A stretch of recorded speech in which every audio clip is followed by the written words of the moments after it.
Lai Mohammed, Al Haji Lai Mohammed, the Minister of Information and Culture, he yesterday said on a television interview that the platform Twitter and Jack Dorsey are both liable for supporting the NSAS protest through fundraising and giving visibility to the campaign. He made a few assertions. First of all, said raising funds through Bitcoin to sponsor NSAS protests while Twitter was used to fuel the crisis.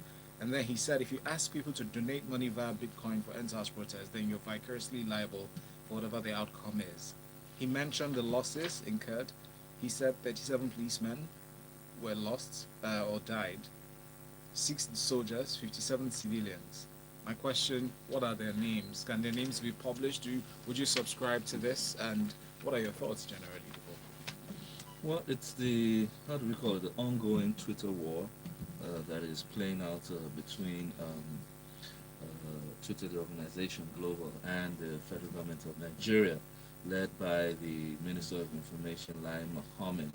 And recently, in some interviews that he granted to some media houses, he basically broke down the what lawyers would refer to as the prima facie, the case against Twitter, as many had, he believed many had taken on a sentimental position or a sentimental view that the federal government was bringing down Twitter simply on the instance of the deletion of the president's tweets. Now, um, uh, now, recently, what he stated, what he brought to the fore was that Twitter was vicariously liable for the loss of people and properties damaged through the NSAS protest. And what is he talking about? Vicarious liability in law speaks to when someone is held, someone or an organization is held responsible for the actions of a third party. Okay? Now, Based on their influence on yes, the based on the decisions and actions influence. of the third Yes. However, some lawyers debate that that law was configured around the workplace, meaning around somewhere where someone works for you. party. So in that instance, Twitter is not a registered organization in this country. So what are you using to hold them? Secondly, the people you claim are the third party in this case, meaning that Twitter or Jack Dorsey influenced Nigerian youths that participated in the NSAS protest. The Nigerian youths that participate in the NSAS protest are not Twitter employees. Okay, so on what basis are you actually trying to join them by claiming that they are vicariously liable? Because the way it was said was, it seemed like, oh, fine, thank you for putting that in the right context. Mm. Youth are not employees; they are users, Yes. as with everybody around the globe. Yes. And anybody has freedom of expression in An whatever shape, association. form, or shape, and to Yes. use any app that they want to use. So it's like blocking apps, beyond that, even blocking the internet, just because you feel like your people are more outspoken than expected. Right. Now, the federal government did go on and did state that the founder, Jack Dorsey, was an interested party, right? And that Lai Mohammed put it that Twitter had formally written to the federal government to negotiate, seeking dialogue on the issues that led to the suspension. But yes, in this whole imbroglio, we have those who are for it and those who are against it. Well, on the international side, the U.S. Department of State has written to Nigeria condemning it. They've renewed it several times. They say it's a move against free speech and that it seems as if that move is a restriction of the political space. The EU also joined in that statement initially to send in their own views against it, saying that it was against free speech. However, the federal government lists its position. One, it said Jack Dorsey raised funds through bitcoins to sponsor the NSAS protest, whereby they asked Nigerians to make donations. And if you remember, the full context of that was when the federal government made a move to stop banks from taking in the donations, the free donations among NSAS protesters and supporters. Twitter was used as a channel to be able to push funds through bitcoins, obviously, which the central bank does not have ability to regulate or even interfere with. Now, they also mentioned, the federal government also mentioned that Jack Dorsey retweeted a lot of the NSAR's protest tweets that were posted in that season, thereby leading and promoting and, in quotes, egging them on. He also created an emoji that was supposed to support the NSAR's movement. So all this is part of what they said, and what they claim is that led to the deaths of many Nigerians: 37 policemen, 6 soldiers, 57 properties of residents, 265 public and private sector properties, 134 police stations burnt and razed to the ground, and 81 warehouses that was a car COVID. So in the federal government's submission, they're saying that if you participated in such ways that and influence protesters who went to do those damages, that you are vicariously liable. That is the position of the federal government, and they were saying that it is unfair for most people to say that it was simply because of the deletion of this tweet. However, they also likened it to some other countries that have made some moves against Twitter in terms of Singapore, Algeria, Pakistan, Turkey, and China. While some also debates that some of those countries are not practicing democracies, that there are international laws that enable digital commerce to be taxed in one way or the other. And it has happened in other countries where some of these large multinational digital firms have operated. But what else? Can I stop you for a second?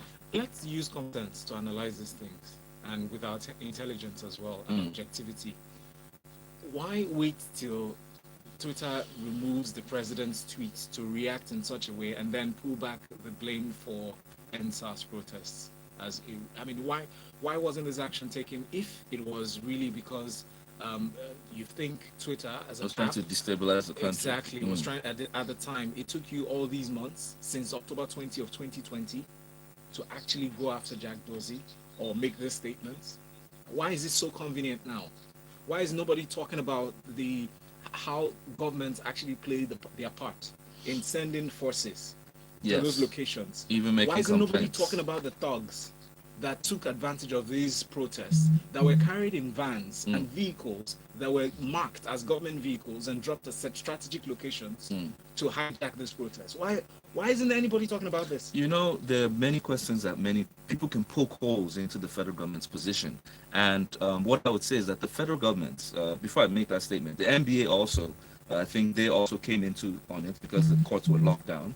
And I think they set up committees that would be looking into anybody that the federal government attempted to harass or prosecute on the basis of them using Twitter either via VPN, etc., claiming that there are no laws to actually prosecute this case. Also, if it is an issue of national insecurity, I want to hear the DSS and the security forces speaking, and not the information minister, because when you say an entity, it has the liability to destabilize a nation, you're bordering on treason. Now, the truth is, the federal government needs to be careful about how it goes about its agenda, because we are facing, as in some other people's views, that we're facing larger issues, that this seems like a chasing of a red herring, or in a bid to hide or mask what the real issue is. They have about 2 years left, and I think it's in their best interest to seek the will and the desire of Nigerians. Already on the business side, we know how many people have been affected based on the fact that they run their businesses and their operation through Twitter, which holds a platform for many of the youths who form 75% of our constituencies.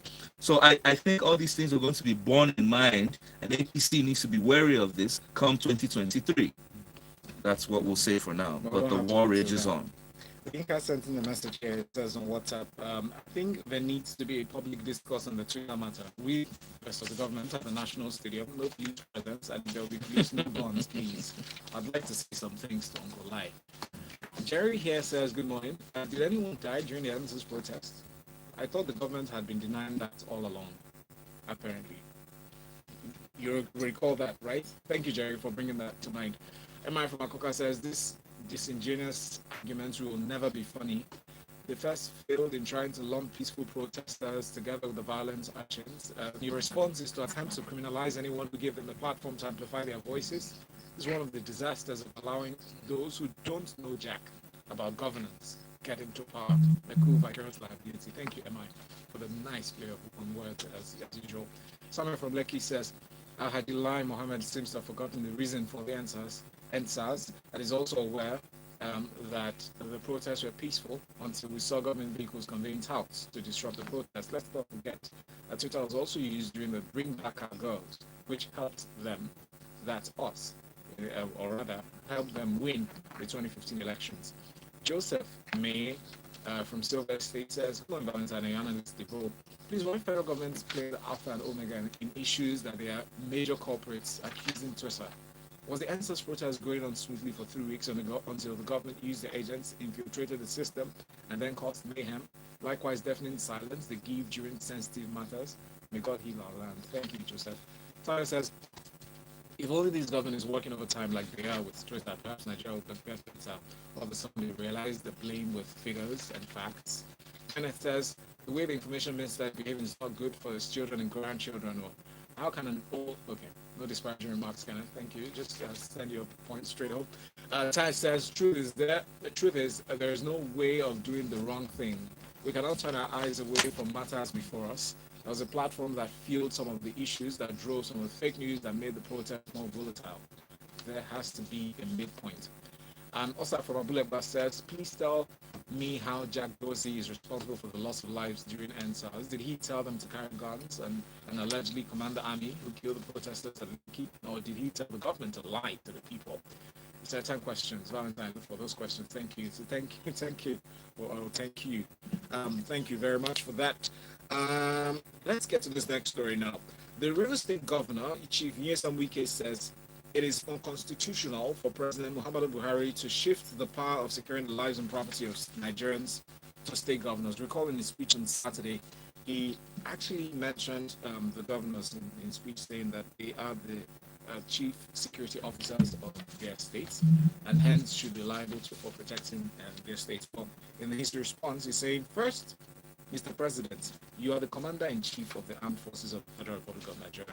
You appoint Inspector General of Police, you appoint the Chief of Army Staff, Chief of Naval Staff, Commissioner of Police, Director of Department of State Services, and other heads of security. Which one do we appoint? How can people appointed by President be under me? And he adds... Well,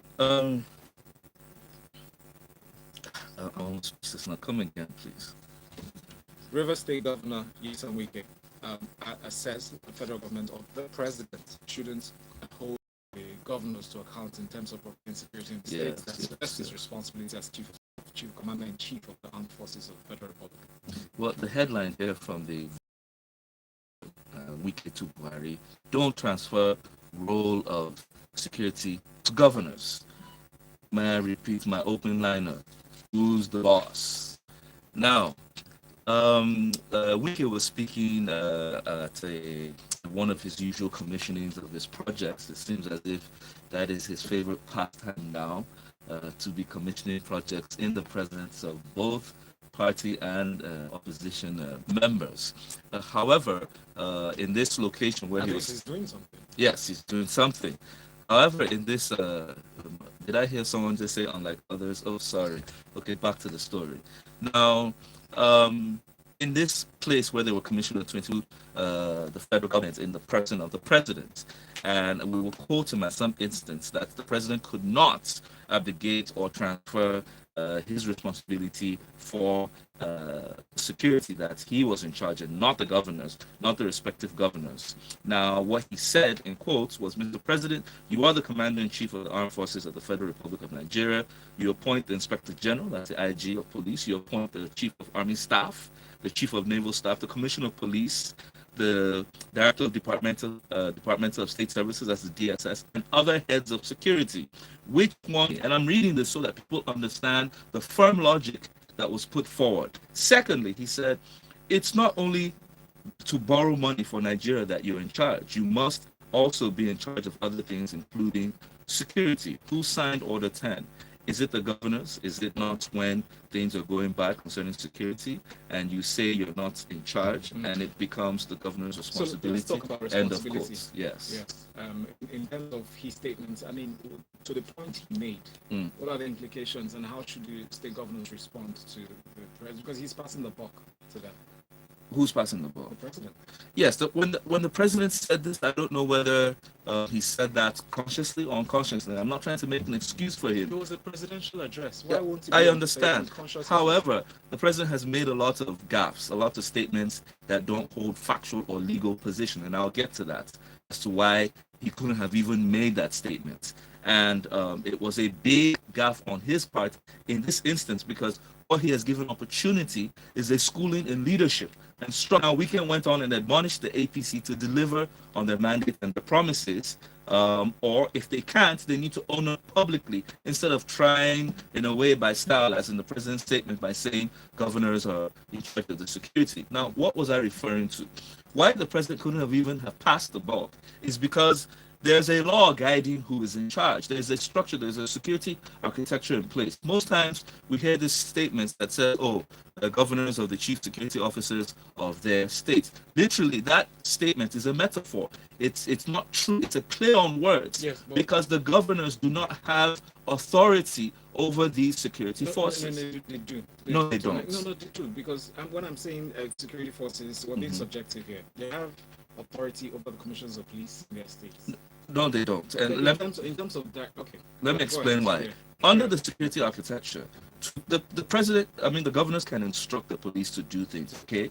But the police act on the authority of their direct report, which is the federal government. Meaning that if an action wants to take place, both from the police and also soldiers, they have to seek permission from the federal government, from the central source of command. And this has been the problem with the security architecture. Yes, some people argue, okay, so why did they give you security votes? That's a minor argument in this structural issue. And when the president says this is a constitutional architecture, all right? Now, this is why it has created the gap at the state level, which the president now, in a way, attempted to abdicate. Now, what that means is that his statement confirms the fact that there is a need for governors to have some line of command, which is where state policing comes to play. All right. Now, my question is, having made this statement, if you're going to hold governors liable, are you going to empower them? Can we go right ahead and get to state policing? Do we need another argument beyond what the president has said? Why have we wasted all this time? Now it's gotten to a point that it seems as if it can't be handled, and you're trying to, no, please. Please. Yes, thank you so much for that. I also asked the question earlier, says, what's the essence of security votes that the governors get? And Dr. I says, hello, your analyst is very clear. The failures and complicity of the government is the destruction of Follow the NSAS protest is being ignored by the FG, and that's federal government and politicians because of fear of sanctions. All this is just to silence criticisms as we head to the 2023 elections. It says, P.S. The IG directs all police commissioners. Thank you so much for that, Dr. I. That's clearly understood. Let's take a break. We'll be back with a conversation. Imagine a life with zero worries. Imagine a world where you're relaxed and free. With all your dreams With Financial Plus, zero worries inside to pay your bills, rent, school fees, and vacation. We'll be here making it easy for you. Visit our website www.pagefinancials.com or call 017007213. Page Financials taking. Glad to know you stay there with us.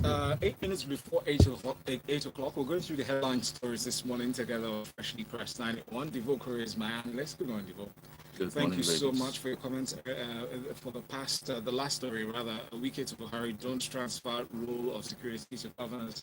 Here, Inka says, Val, have you forgotten the story of Amechi and Commissioner of Police during his time as governor? How can I? That was a serious issue there. It says some states even made CP appointments political so they can do their bidding, like the Commissioner of Police of a state that didn't respect COVID protocol at a particular bridge opening. I recall that. And that says, It says governors are indeed chief security officers of their states, no more, no less. Yes, but please, the IG, they report directly to the Inspector of Police, who reports directly to the president. So let's put it in perspective correctly. Abaramea Karakuri says, good morning, about state policing. Governors that can't pay salaries won't let the judiciary or House of Assembly financial autonomy. Okay. Osta says, hello, Val and Divo. The president has failed in his responsibility to secure and protect the citizens and is making flimsy, lame excuses. Okay. Osta, thank you. Femi says, no, Val, the governors don't have control over the missions of police. That's right, that's already accepted. They incentivize the CPs with security equipment donations. However, their orders come from Abuja. I witnessed this in Kaduna and Lagos. The CBN moves to slash or seeks to slash importation levies or import bill by about 35%. The CBN governor made mention of this, Godwin Emefiele, he made these statements and then in line with other statements regarding printing money for Gambia, the Central Bank of Gambia, to reduce costs as with other moves to try to drop inflation levels. What are your thoughts, please? Well, this was a opportunity for Nigeria to play its big brotherly role, especially in terms of support capacity. I mean, practically in every other way in West Africa, basically Africa as a whole, short of the southern nations like South Africa. Nigeria, yes, does have the biggest economy and also has some of the most extensive structures. Why I say extensive structures, it might not be the most advanced. Yeah. The southern African nations, they're clearly ahead of us. However, our population counts for a lot. So whilst a president in a West African nation is dealing with just roughly 20 million people, which is just Lagos, a Nigerian president is having to deal with the numbers that we know, in excess of 150 million human beings. All right. Now, the Gambian central bank did come over to the Nigerian central bank seeking their support in terms of building their structures, how to address some of the fallout of the pandemic, and then some of the companies that went out of business that hindered them from printing cash. So, in that response, the CBN governor was, in a way, humbly stating to them that, yes, we're honored that they came. However, we also have issues as any other person. But he did state on the actions that the central bank was going to take, and one of that included cutting importation by 35%. And basically, Nigeria is an import-dependent economy, meaning that we don't produce much. We buy a lot of the things that we need from outside, from foreign places, both in products and in skills and services. Now, this huge import bill is not really supported by proper balance of trade, meaning that the federal government did say that to address this, they were going to step up their policy on diversification, and which is basically, instead of just earning money from crude oil sales, that we would ensure that every aspect of the economy produces to the extent that it brings in forex into the country. Now, he did say that the exports that we were looking at were expected to come from one. He said the production of local urea, that's fertilizer, which we could use for ourselves as well as export, and also petroleum products. And he made a reference to the Dangote refinery. And I'm really surprised at that, even though it has been muted that the federal government is looking at taking a stake in Dangote. This is another position from a federal government official stating that earnings will be expected from the Dangote refinery's exports, because obviously Dangote did build capacity not just for Nigeria but for foreign trade. So I'm really wondering what he really meant by that, because that connection has not been explained. Now, he did speak to the issue on food security and how Nigeria had a huge import bill on food. And beyond what we normally desire and the high appetite of Nigerians, he spoke to the insecurity. And right now, we all know how insecurity, from the kidnapping to the banditry and the attacks on farmers, has led to the lack of production and also the inability of even traders to distribute nationwide. So it's still on how the federal government is trying their best to see how they can turn around this alien ship with the insecurity going on in the nation. Thank you so much. There's an interesting story from the Punch newspaper this morning, Devo. Representatives confused as EFCC and CON fight on Disney allies' assets. Also, two people have been named in connection with this, talking about assets between 2002, acquired in 2002 to 2020. First, okay, you don't want to respond to that. Let's move on to the next for lack of time. But go through the details of the story because the Punch gathered on Tuesday that ACOM was laying claim to some assets recovered from and forfeited by some allies of the former Minister of Petroleum Resources, Desani Alison Maduke. A prominent member of the committee told the correspondents that EFCC had a patrol to secure loans from various banks.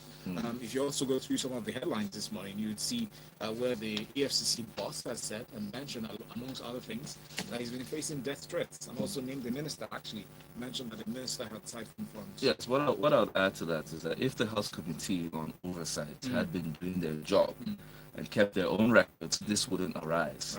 Right. Because what happens is that with each successive government, papers are mixed up, and it seems at the end of the day, various claims would be made. Now, at this point, how do we claim who is saying the truth?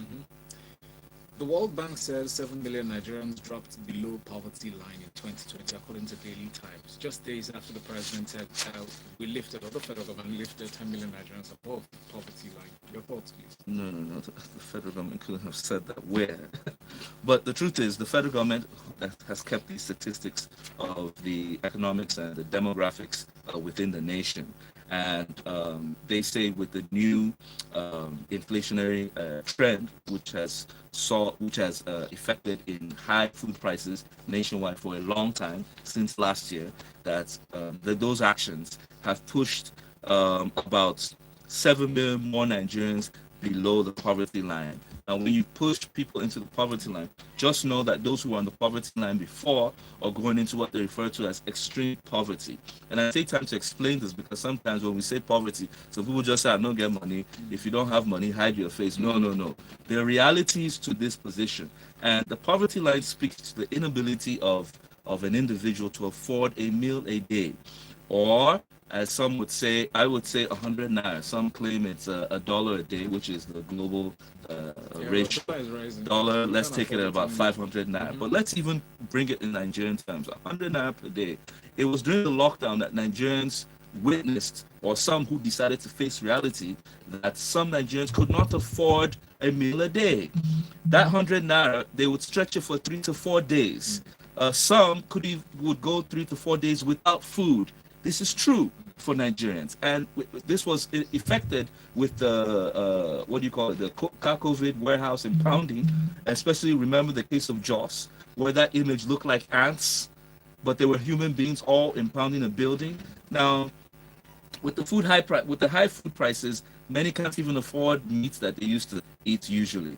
And these are signs that Nigeria needs to be wary of, because already we were called the poverty capital of the world. No other nation has as many poor people in it than Nigeria. I'm sorry, we'll have to end the conversation here, Devo. Thank you. We've gone over time. Faruche said, Devo, no statistics to go chop. Nigerians are suffering hunger. Thank you, Faruche. And everything says, regarding the poverty line, do you trust the government? Thank you so much for your messages. We do wish we could have taken all those and gone through all the stories, but we can continue the conversation on social media with the hashtag freshlypressed981. Devo is at Devo Career. This is Smooth Breakfast. Quick access to loans from Page Financial. I didn't even know time was flying. All my hand signals to you.